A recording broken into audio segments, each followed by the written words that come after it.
Friends, आप सभी का मेरी इस कक्षा में स्वागत है और मुझे आशा है कि आप सभी हमारे बताए अनुसार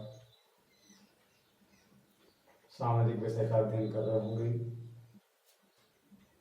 बच्चों, इकाई 4 का अध्याय जो 2 है उसमें अर्थव्यवस्था के जो क्षेत्रक हम पढ़ रहे हैं उसमें अर्थव्यवस्था के क्षेत्र क्या है। लास्ट अध्याय में मैंने पिछले लेसन में कक्षा में मैंने आपको बताया था कि अर्थव्यवस्था के क्षेत्र क्या है और उसके परिचय के बाद आज हम उनके प्रकारों के बारे में पढ़ेंगे कि अर्थव्यवस्था के क्षेत्रों को कितने भागों में विभक्त किया जा सकता है। आज विस्तार से हम चर्चा करने जा रहे हैं इस विषय पर कि अर्थव्यवस्था के क्षेत्र। पिछले दिनों मैंने आपको 3 क्षेत्र बताए थे, उसमें पहला, दूसरा, तीसरा। पहला जो क्षेत्र है उस क्षेत्र को, पहले क्षेत्र को भी हम 3 भागों में विभक्त करके देख रहे हैं। जो मूल 3 क्षेत्र हैं उसमें पहला जो क्षेत्र है उसके 3 भाग हम डिवाइड करके देख रहे हैं। आज पहले के 3 भाग, अगले दिन दूसरे के जो भी भाग होंगे, तृतीय के जो भी भाग होंगे। तो पहले के जो 2 भाग, 3 भाग, इसके बारे में हम आपको बताने जा रहे हैं बच्चों। पहले का जो पहला भाग है उसमें प्राथमिक क्षेत्र। अर्थव्यवस्था का जो पहला भाग है उसमें पहले भाग में आ व सा है, उसमें आ में प्राथमिक क्षेत्र। अब ये देखना हमारे लिए कि प्राथमिक क्षेत्र से क्या तात्पर्य है और इसमें कौन कौन सी हमें संसाधनों को हम शामिल करते हैं या कौन कौन सी क्षेत्र को इसमें हम शामिल करते हैं। तो आप सामने देखेंगे बोर्ड के ऊपर प्राथमिक क्षेत्र। इस क्षेत्र में प्राकृतिक संसाधनों को प्राथमिक उत्पादों में परिवर्तित करना शामिल है, यानी कृषि क्षेत्र से जुड़ा हुआ या प्रकृति द्वारा जो वस्तुएं हमें सीधे प्राप्त होती हैं, ऐसे क्षेत्र को हम प्राथमिक क्षेत्र कहते हैं। इस प्रकार यह क्षेत्र प्रकृति से पूरा का पूरा जुड़ा हुआ होता है। हम समझ पा रहे होंगे, आज पुनः इसको रिवाइज करेंगे कि इस क्षेत्र में जो प्राकृतिक संसाधनों को प्राथमिक उत्पादन में परिवर्तित करना शामिल होता है, यानी प्रकृति द्वारा जो हमें वस्तुएं प्राप्त होती हैं उसे हम प्राथमिक क्षेत्र में शामिल करते हैं। इसका निर्माण मनुष्य कतई नहीं कर सकता है, सीधे प्रकृति द्वारा प्रदत्त वस्तुएं हमें जो प्राप्त होती है उनको हम प्राथमिक क्षेत्र की श्रेणी में रखते हैं।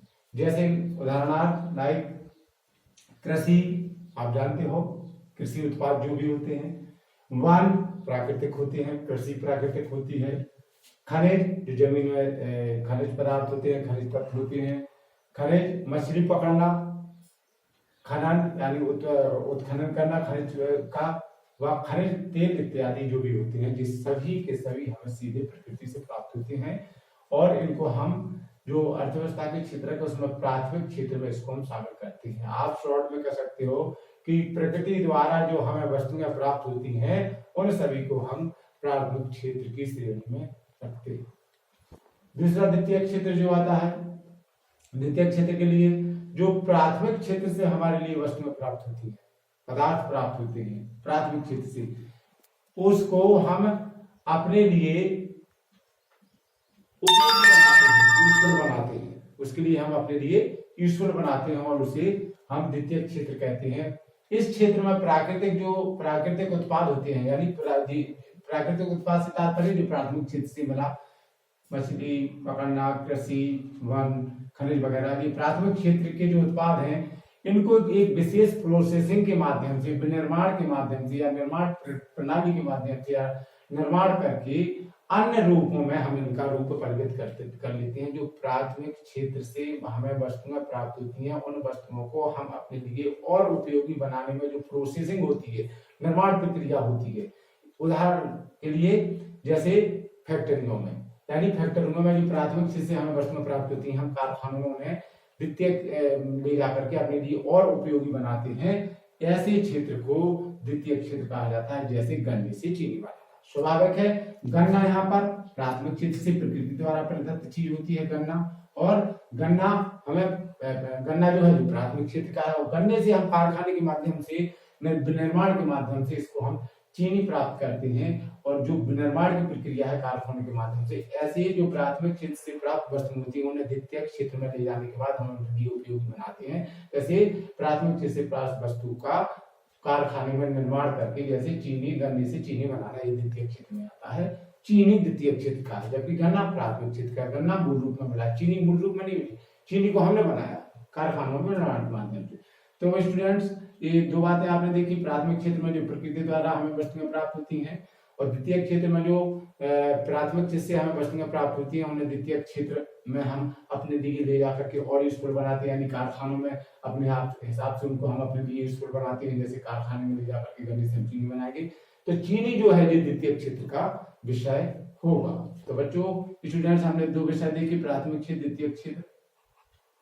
अब हम तृतीय क्षेत्र की ओर बढ़ेंगे। तृतीय क्षेत्र क्या है? जो प्राथमिक क्षेत्र और द्वितीय क्षेत्र से हमें वस्तुएं प्राप्त होती हैं, प्राथमिक क्षेत्र तथा द्वितीय क्षेत्र से जो वस्तुएं प्राप्त होती हैं, इन दोनों की मदद के लिए जो प्रक्रिया या गतिविधि की जाती है उसको तृतीय क्षेत्र में रखा जाता है। जैसे प्राथमिक क्षेत्र से जो वस्तुएं हमें प्राप्त होंगी, द्वितीय क्षेत्र से जो वस्तुएं हमें प्राप्त होती हैं, उन दोनों को परिवहन करने के लिए या अन्य कारणों से जिसको उनको सहायता करती है प्रोसेसिंग में, ऐसी प्रक्रिया को हम तृतीय क्षेत्र में रखते हैं, यानी सेवा क्षेत्र। सेवा क्षेत्र यानी परिवहन क्षेत्र। आपने देखा होगा प्राथमिक क्षेत्र से कृषि आई, गन्ना आया, गन्ना प्राथमिक क्षेत्र का विषय है। गन्ने को फैक्ट्री तक या कारखाने तक जो ले जाएंगे, वो क्या है, ले जाने की जो प्रक्रिया है।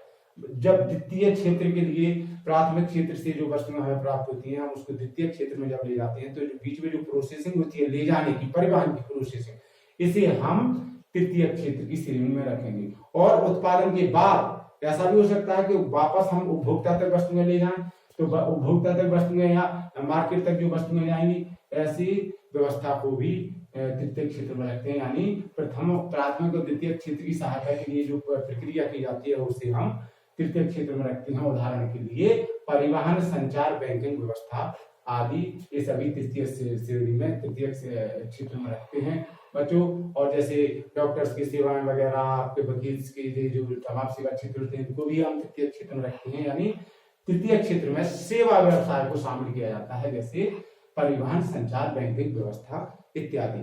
तो स्टूडेंट्स, आज हमने प्राथमिक, द्वितीय और तृतीय क्षेत्र को समझा। अगले दिन हम इसका जो दूसरा भाग होगा उसको हम समझेंगे। आज के लिए इतना ही काफी है। कल तक के लिए bye, have a nice day.